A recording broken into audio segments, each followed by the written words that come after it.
जय जय श्री सीताराम भक्तों, स्वागत है आपका हमारा YouTube चैनल ब्रह्मेश्वर महादेव ज्ञान दर्पण में।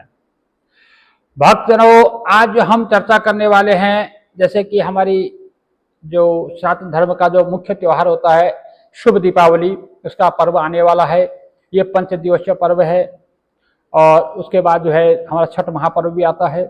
तो इन जो है पर्वों में जो है लगभग हमारे सभी घरों में जो है साफ सफाई इत्यादि का हम लोग विशेष व्यवस्था करते हैं। सभी घर में साफ सफाई इत्यादि होती है, परंतु इस साफ सफाई के दौरान हमें कुछ सावधानियां बरतनी होती है। कुछ सावधानियों के साथ हमें जो है इस कार्य करना है। इसके लिए जो है हम आपको बताते हैं कि इसमें क्या सावधानी हमको बरतनी चाहिए। भक्तों, यदि आप हमारे इस चैनल पर नए हैं, अभी तक आपने हमारे चैनल ब्रह्मेश्वर महादेव ज्ञान दर्पण को सब्सक्राइब नहीं कर, सब्सक्राइब करिएगा। वीडियो आपको अच्छी लगे तो लाइक कीजिए, ज्यादा से ज्यादा लोग को शेयर कीजिएगा।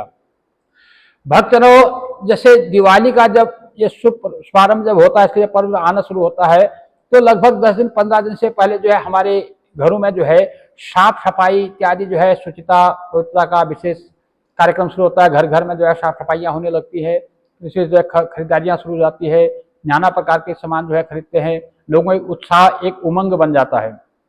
भक्तों, अब हमें जो है घर की जब साफ सफाई करते हैं तो हमें कुछ खास चीजों को ध्यान रखना चाहिए। भक्तों, जैसे हम साफ सफाई करते हैं, खास करके हम मंदिरों में जब साफ सफाई करते हैं अपने घर में, तो हमारे घर में जो पुराने जैसे लक्ष्मी गणेश जी की मूर्तियां हैं या इत्यादि और भी कोई जो मूर्तियां हैं, वो किसी प्रकार से खंडित हो गई हैं या पुरानी हो गई है, क्या करते हैं हमारे लोग अक्सर क्या करते हैं, जो दिवाली जो पुरानी जो लक्ष्मी गणेश जी की मूर्तियां हैं उनको विसर्जित कर देते हैं और दीपावली पर जो है नई मूर्तियां खरीद करके लाते हैं। ये अच्छी बात है, नहीं लाना कोई बुरी बात नहीं, वो अच्छी बात है। लेकिन जो पुरानी मूर्तियां हैं जो किसी प्रकार से खंडित हो गई हैं या जो वैसे हमारी जो पुरानी हो गई हैं, तो उन्हें जो है हमें इधर उधर नहीं फेंकना चाहिए। हम देखते क्या है कि लोग उसको उठा करके कहीं भी चौराहे पे या कहीं भी पीपल के पेड़ के नीचे उसको रख देते हैं और वहां पर हम देखते हैं कि कोई जानवर जो है कुत्ते इत्यादि जो है वहां पर मलमूत्र त्याग करते हैं। वहीं पर कोई जो है पैर रखता है, वो जो है हवा में उड़ करके, कोई पोस्टर होते हैं वो हवा में उड़ करके इधर उधर बिखरते हैं, वो सब जो है पैरों के नीचे आते हैं। भक्तों, ये कदापि ना करें, ये हमारे सनातन धर्म का जो है बहुत बड़ा अपमान है, इससे बचें। इसमें जो है हमें एक बहुत बड़ा पाप इसका लगता है, इन कार्यों से बचें। यदि आपकी कोई मूर्ति खंडित हो गई है या बहुत पुरानी जीर्ण अवस्था में हो गई है, आपको उसको उठाना है, या कोई और भी पोस्टर इत्यादि हैं उनको आपको क्या करना है, आप उसको घर में उठा करके किसी साफ स्वच्छ जो है लाल कपड़े में उसको बांध करके रख दीजिए। और जब कभी आपको जमुना या गंगा इत्यादि पवित्र नदियों में जाना हो, तो उन नदियों के किनारे में जाकर के थोड़ी सी मिट्टी खोद करके, उसे बहाना भी नहीं है, उसको थोड़ी सी नदी के किनारे क्या है कि थोड़ा सा जमीन को जो है खोद करके उसके नीचे उनको गाड़ देना, उनको जमीन में जो है उसको गाड़ देना है, ताकि कल को जैसे कोई नदी तूफान इत्यादि आए उसको बहा करके ले जाए या उसके अंदर वो जो है उसमें जमी रह जाए। भक्तों, इस प्रकार से जो है हमें इन चीजों का विशेष ध्यान रखना है, क्योंकि हम देखते क्या है कि जहाँ चौक चौराहों पर कहीं पीपल का वृक्ष इत्यादि होता है, वहां पर जो है घर के जो देवी देवताओं के पोस्टर हैं और उनके जो भगवान की मूर्तियां हैं, गणेश लक्ष्मी गणेश जी की मूर्तियां इत्यादि जो है ये ऐसी बिखरी रहती हैं, जो अच्छा नहीं है। यदि आपको ऐसे कहीं बिखरी हुई आप किसी को ऐसा करते हुए देखते भी हैं, उनको भी आपको मना करना चाहिए। अपने धर्म के प्रति हमें जागरूक होना पड़ेगा, हमें अपने धर्म के प्रति खुद जागरूक होकर के हमें दूसरों को भी इसके लिए जगाना पड़ेगा। हमें किसी लड़ाई झगड़ा नहीं करना है, लेकिन दूसरे को समझाना है, उनको प्रेम पूर्वक बताना है कि इस तरह से करने से, क्योंकि हम जहाँ पुण्यों की चाह रखते हैं, जहाँ हम पॉजिटिविटी अपने घर में लाना चाहते हैं, हम चाहते हैं पुरानी चीज जाए नई चीज आए, तो हमारे घर में नई ऊर्जा आए, नई पॉजिटिविटी आए, लेकिन हम जो कार्य करते हैं उससे हमें पॉजिटिव की बजाय और भी निगेटिव ऊर्जा हमारे घर में आ जाती है। तो इसलिए जो है हम चीजों का ध्यान रखना चाहिए।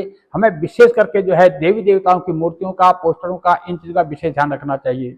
इसके अलावा हमारे घर में जैसे कोई टूटे फूटे सामान होते हैं, जैसे टूटा हुआ शीशा है, उसको घर में नहीं रखना चाहिए, उसको बाहर निकाल देना चाहिए। और जो भी हमारा कोई पुराना कबाड़ है उसको इस दिवाली के शुभ अवसर पर हमें घर से बाहर निकाल देना चाहिए। घर के कोने कोने में साफ सफाई इत्यादि करनी चाहिए। लेकिन घर के साथ साथ हमें जो है अपने मन के अंदर, जो हमारा ये मन जो शरीर रूपी जो घर है, इसके अंदर जो है हमारी जो आत्मा रूपी जो भगवान विराजित हैं, उनके लिए भी हमें इस शरीर को स्वच्छ बनाना है। हमें अंदर से जो है, अपने अंदर से जो कटुता है, किसी के प्रति कोई बैर भाव है, किसी के प्रति कोई द्वेष है, कोई ईर्ष्या है, किसी प्रकार का हमारे अंदर कोई जलन है, उसको बाहर निकाल देना है, उसको हमें बाहर करना है, अपने घर को पवित्र निर्मल करना है। क्योंकि भगवान को जो है निर्मल, यदि बिल्कुल पानी के तरह स्वच्छ जिसका मन होता है, भगवान वहीं वास करते हैं, भगवान को वही अच्छा लगता है। जिस प्रकार से हम अपने घर को, अपने आंगन को, अपने जो कार्यस्थल होता है उसको जो है हम स्वच्छ करते हैं, साफ सुथरा करते हैं, उसी तरह हमें अपने शरीर के अंदर जो है, शरीर रूपी जो घर है, इसके अंदर भी जो हमारे कुविचार हैं, जो नकारात्मक ऊर्जाएं हैं, जो हमारे किसी के प्रति ईर्ष्या, राग, द्वेष, जलन इत्यादि है, उसको भी हमें बाहर निकालना है। हमें इसके अंदर जो है प्रेम रूपी पौधा जो है सींचना है, और सबके प्रति यदि हमारे किसी को बैर भाव भी है, उसको भुला करके हमें जो है अपना प्रेम को उजागर करना है। तभी हमारा इस पर्व को मनाने का सच्चा जो है सार्थक होता है। भक्तों, इस प्रकार से जो है हमें साफ सफाई करते समय विशेष ध्यान रखना है। अपने घर में, घर के वातावरण में किसी प्रकार का हमारे घर में कोई, जैसे कोई पुरानी सामान पड़ा है, जैसे कोई पुराना लोहे का सामान पड़ा हो, कोई टूटा फूटा बर्तन हो, टूटा हुआ शीशा इत्यादि हो, बंद पड़ी घड़ी हो, इनको सबको घर से बाहर निकाल देना चाहिए। घर के अंदर टूटा हुआ शीशा नहीं रहना चाहिए, बंद पड़ी हुई घड़ी नहीं रहनी चाहिए। इससे जो है हमारे अंदर नकारात्मक ऊर्जा का वास होता है। और घर में जो है साफ सफाई, पवित्रता और उसका विशेष ध्यान रखना चाहिए। और किसी भी प्रकार का जो हमारा पुराना जो सामान पड़ा है, उसको हमें बाहर निकाल देना चाहिए। भक्तों, इस प्रकार से हमें जो है अपने घर के साथ साथ अपने शरीर, अपने मन में जो है पवित्रता का ध्यान करना है, और अपने इस पंच दिवसीय दीपोत्सव के लिए अपने आप को तैयार करना है। तो उसके लिए पहले जो हमारा जो शरीर रूपी घर है, इसको हमें पवित्र करना है। तो इसके लिए हमें जो है मन को पवित्र करने के लिए हमें जो है, जो भी हम कार्य करते हैं, जैसे हम साफ सफाई भी कर रहे हैं, कुछ भी कर रहे हैं, तो मन में जो है हम राम राम जपते रहें। राम नाम मणि दीप धरो, जी हर दे हर द्वार, तुलसी बाहर भीतर हो, जो चाह सुजियार।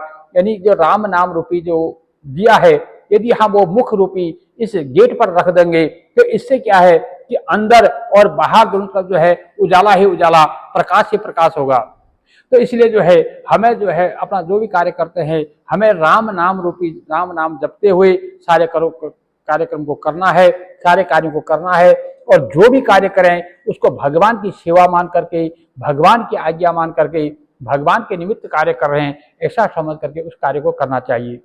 भक्तजनों, जो ये आने वाली पंचवर्षीय दीपोत्सव जो है, वो आप सबको जो है उसकी बहुत बहुत शुभकामनाएं हो। आपके घर में जो है खुशियां आए, हर्षोल्लास के साथ आपकी पंच दिवसीय जो दीपोत्सव है ये मनाया जाए, और जो है इसमें सारी खुशियां आपके प्राप्त होए। भक्तजनों, यदि आपको वीडियो अच्छी लगे तो इसको लाइक कीजिए, ज़्यादा से ज़्यादा लोगों को शेयर कीजिएगा। और यदि अभी तक आपने हमारे चैनल को सब्सक्राइब नहीं किया तो सब्सक्राइब जरूर कर लीजिएगा। जय जय श्री सीताराम भक्तों।